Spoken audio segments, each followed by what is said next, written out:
There are 72 xuanzhe in Confucius's disciples.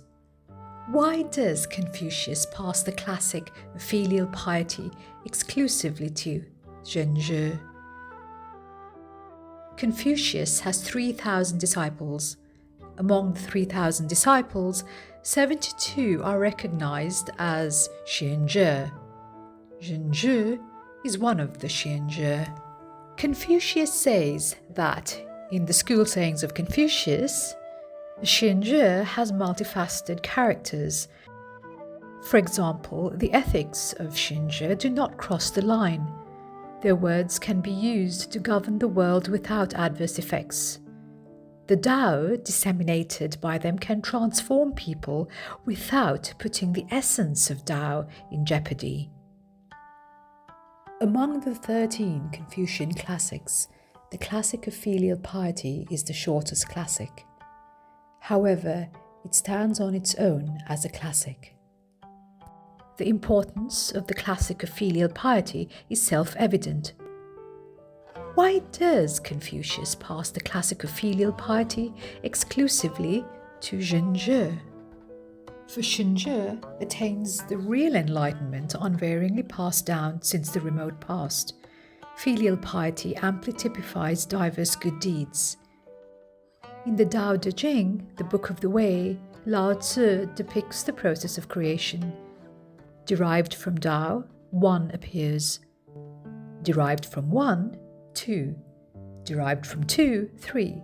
Stemming from three, a myriad of things emerge. Tao is indefinable and formless, grudgingly titled Tao and denoted with a circle.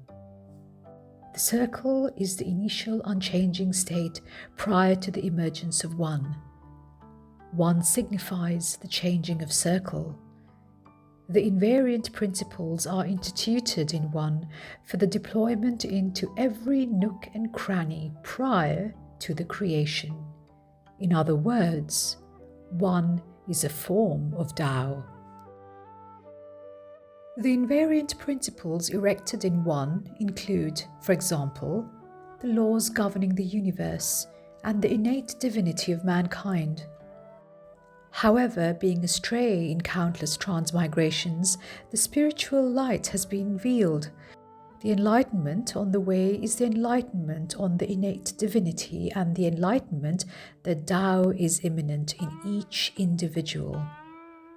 However, in the ancient times, the enlightenment on the way is passed to individuals by masters.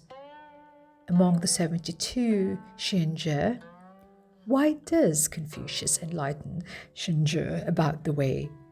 For xuanzhe is the epitome of filial piety. Throughout the lifetime, parents' love for their children is unconditional.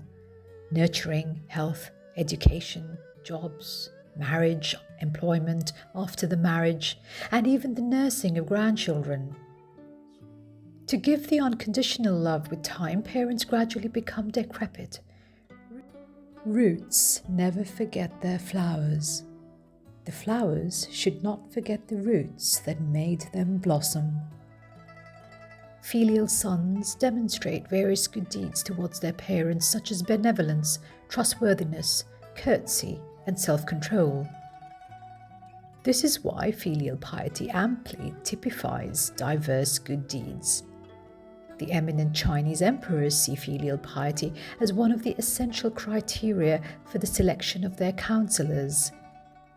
If a person is unfilial towards the parents giving unconditional love, how could this person be loyal to the kings? The eternal principles erected in one are deployed into every nook and cranny in creation. The colossal variety in the creation is anchored in one.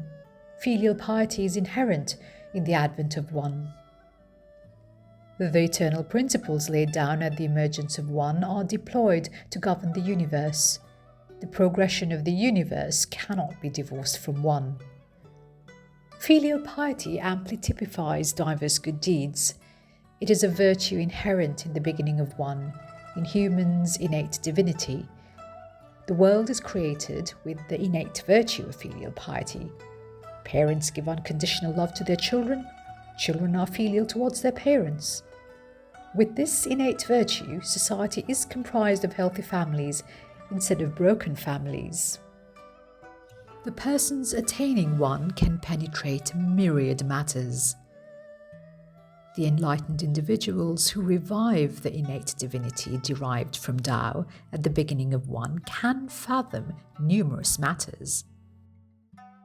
Attaining the innate divinity is the state of resonating with Tao. Therefore, the individuals can penetrate the mystifying issues in this world.